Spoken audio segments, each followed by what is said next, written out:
Well, our project was with Moms Demand Action. Moms Demand Action officially started, or it got its origin after the devastation in Sandy Hook Elementary in 2012. The composition of it came from a mom, a stay-at-home mom, who used to be a communications executive, who one day thought about the safety, gun safety, should I say. Um, it later branched out. It is now chapters in all 50 states, if I'm correct. The spokesperson for Illinois' name was Valerie. I did not get a chance to meet Valerie. Lance got a chance to meet Valerie. I would have loved the opportunity. They sat down and had a nice conversation about gun safety and basically different various events that are going on in the state of Illinois, one of which we will be speaking at in April in the capital, Springfield, Illinois. I don't know why I'm nervous, but I am nervous. I'm like not breathing. I'm just talking. And You're fine. You're fine. But unfortunately, overall for our project, even though that being the origin of it, we did not get a lot of correspondence in the beginning. So to talk about the different steps of the project that we had, the ball is just now starting to roll quite frequently at this stage. We initially started out with email correspondence. We got an out of office reply. We really didn't get a chance. I really didn't get a chance to meet Valerie and speak with Valerie the way that I would have wanted to. Lance definitely did. Lance stepped out, and not only did he get a chance to meet her, he was the only member that went to one of the chapter meetings for Moms Demand Action, which I'll definitely let him speak more on. Oh, okay. Oh, you put up the slides? Oh, thank you. Perfect. Oh, yeah, we'll follow along like the little bouncing ball. Yeah. Yeah. So we, again, we started out very strong.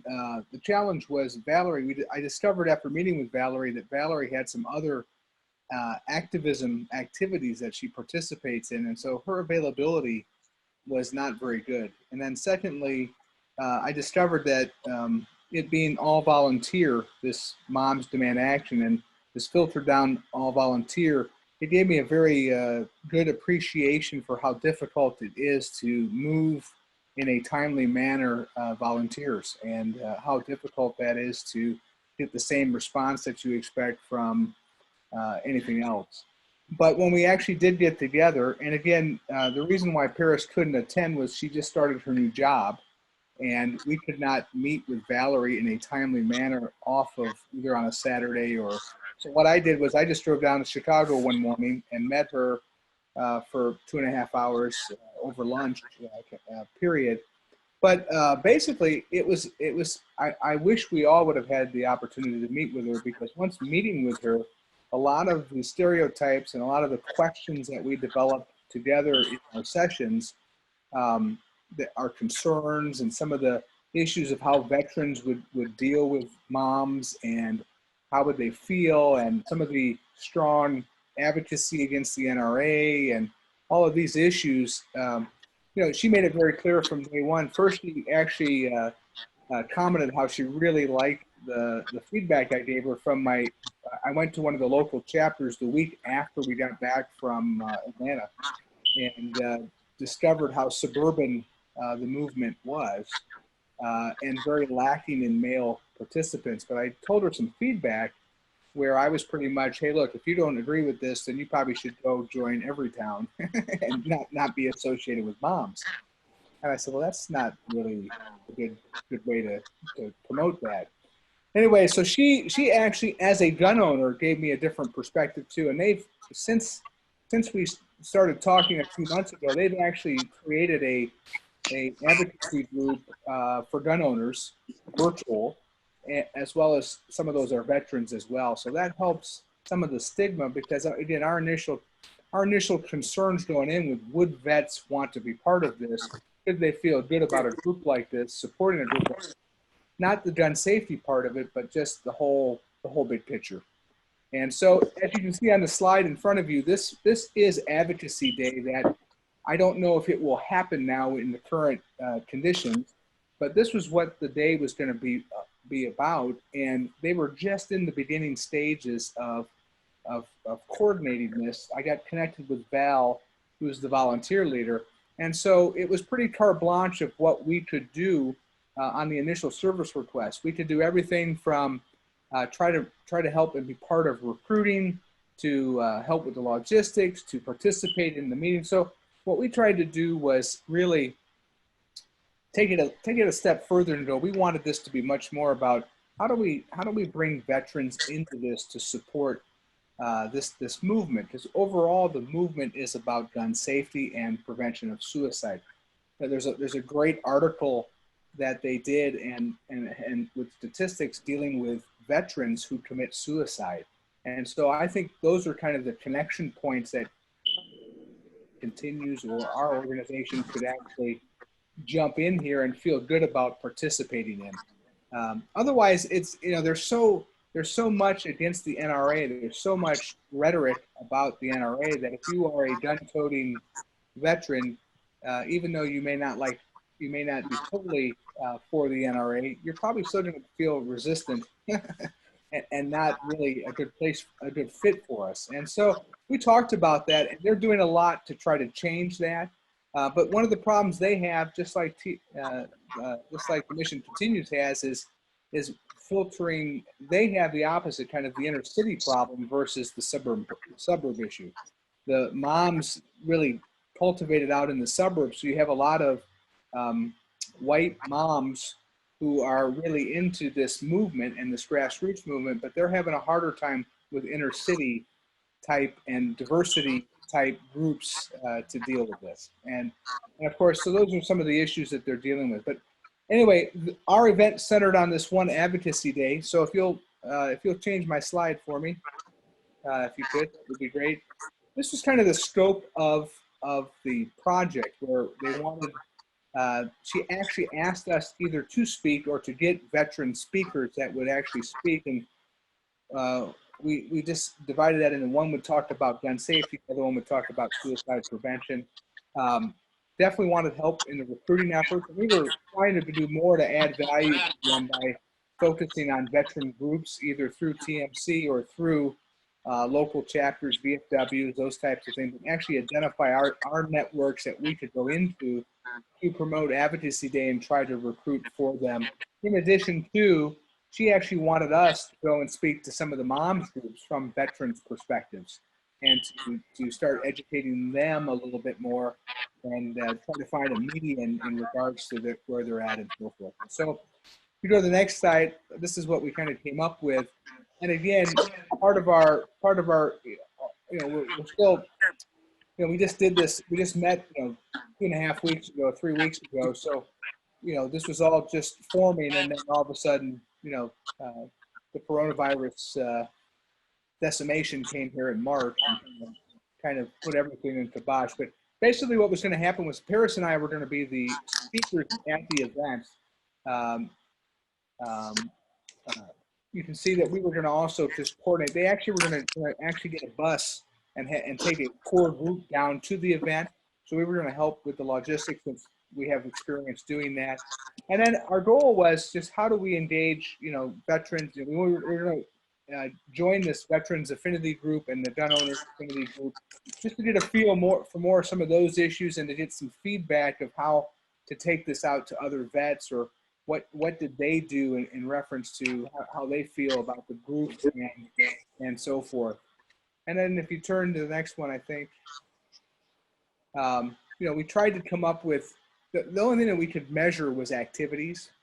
So we tried to, could we speak to 10 veteran groups? Could we speak to the platoons of the Chicago platoons? We couldn't control who would come or how many would come, but we could control what our activity would be as far as presentations and recruiting efforts and time. to see what we could do between now and between May 7th. So that's kind of what we focus on for expected outcomes, that we could measure and that we could actually then say, here's the results of our time, or here's the results of our 7 or 8 speaking engagements. We had this many people and this many people are coming.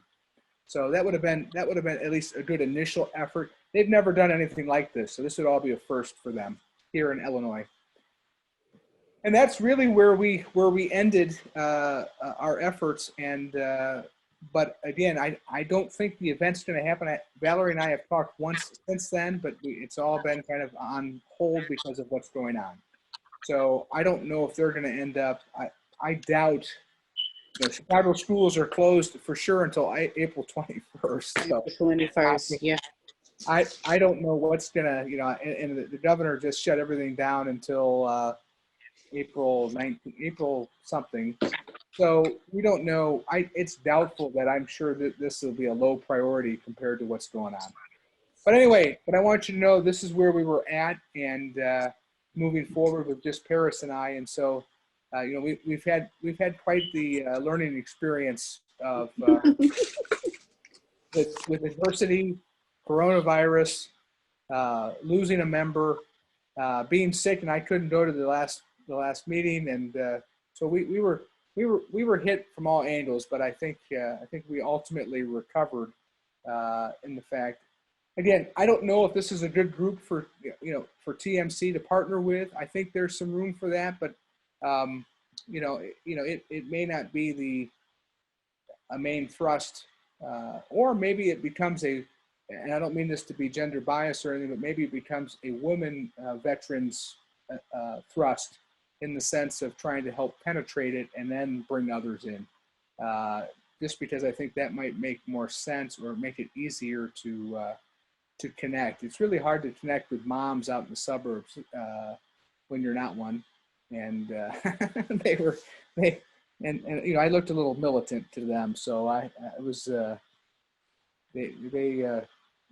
yeah. Anyway, questions or any comments or questions for Paris or I?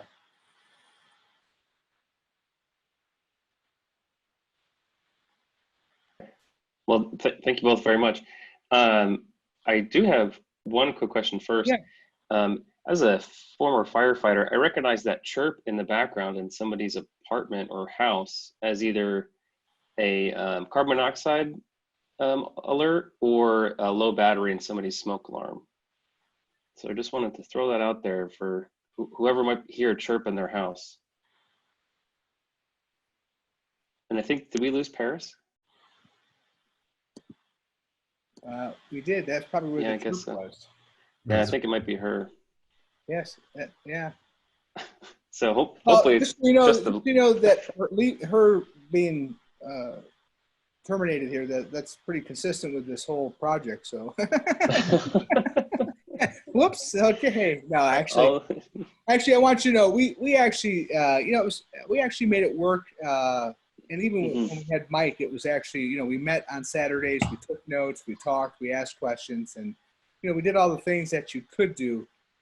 It's just unfortunate that we couldn't get them to meet with us, at Christmas time. So we would have had much more time to really do some things and make it more viable for them.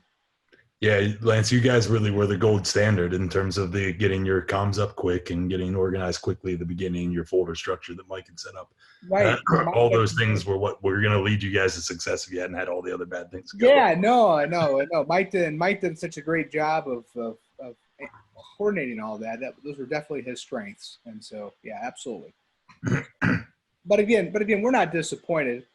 Again, I think if you surveyed us, we would probably, it's 50-50 of whether we'd jump all into with an organization like this or not. And again, not because we think they're a bad organization. It's an awkward. I think if you either have to be totally gun safety. It's hard to be mixed because you feel kind of out of place in that context of. Because they really do promote, at least the women's group, the group I went to in Batavia, Illinois, the suburb, was pretty, it's pretty much talking about all the NRA stuff. And to me, let's talk gun safety, let's talk locally, let's talk about how we can do something here to impact, and they were talking a little bit more policy and that, and it could turn some people off. That's all. But again, much better talking to Valerie as a gun owner from the inner city. You know, She was a much better candidate. The problem was we just didn't get to her soon enough, and she's actually trying to change some of the tone of the chapters as well. So. Yeah, that feedback's really helpful, and we're going to use it, right? This is the first time that we've partnered with them, right? And so, you know, we had really no idea what to expect, and I don't think they knew what to expect either. One of the main themes that I've been hearing from the 6 other groups we talked to today is, you know, we've been asking them, like, what do you think your impact is?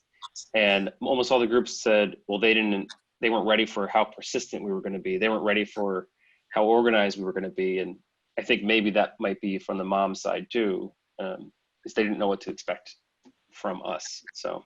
Right. And I think I remember too, the majority of them are not veterans. The majority of them are not coming from that background. There really are, a lot of them are suburban moms. And again, not that I'm trying to beat up suburban moms. It's just a different entity than others. So, Harris, we're just talking about some of the awkwardness of trying to get with the group, or how we felt with the group, and some of the pro policy NRA positions versus more gun safety and local influence. We're just talking about some of those things of whether or not partnering with them would be easy or not easy, and so forth.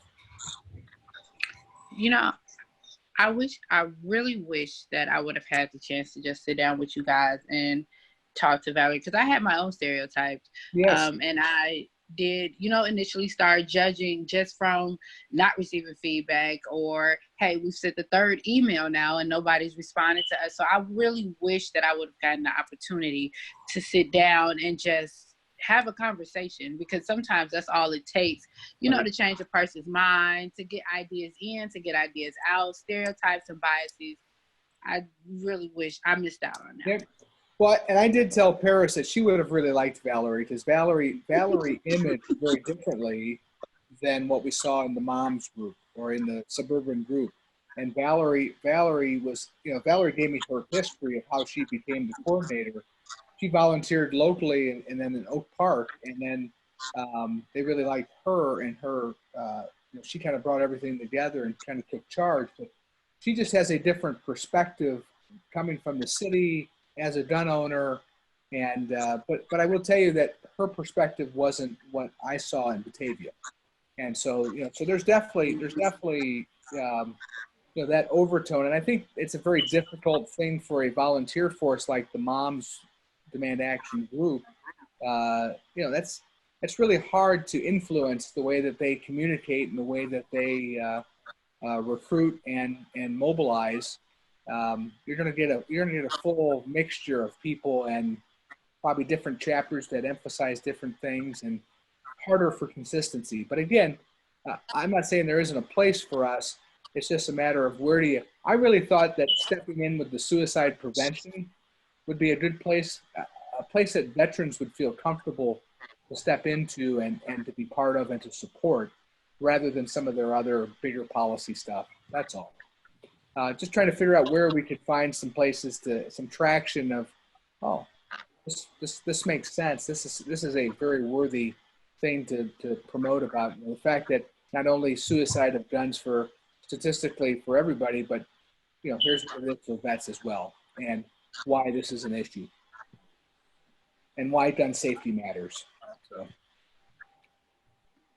anyway, questions? Anything else? Yeah, I think learning and development may have some questions. Okay. Sure, I'll jump in. So Heather McCarty's been on every call except the last 2. She's asked the same question, so it would be terrible if we didn't ask it. She wanted to know if there were any particular parts of the curriculum that your team found valuable as you were working through your project, or if there were any parts of the curriculum that you felt like were missed that didn't really meet your needs, or things that you wish you could have learned more about throughout the program. Paris, do you want to start? For me, the curriculum was pretty good. I like the way that it broke things down. I like the charts. The charts help me to know where to put things. Don't put this here.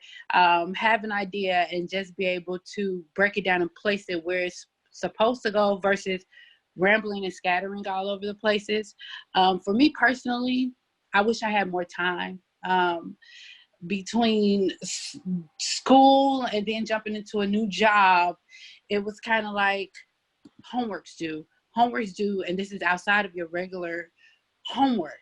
But I don't see a problem with the curriculum at all. I don't think that anything was kind of overstated.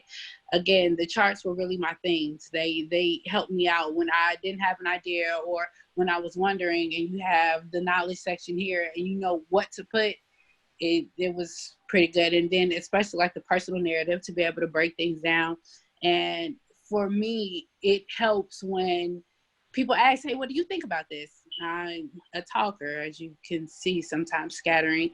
So the homework put into perspective, what do you think about this? How do you feel like this helped the group? How do you feel like this will help advocacy? So that was pretty good for me. I particularly liked the grow model, and I thought that exercise was actually could be very applicable to anything I do. So some of those skills. I also like the cultural bias training.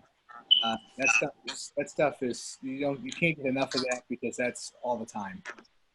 And self-awareness is half the battle. So I appreciate the fact that that was part of the curriculum.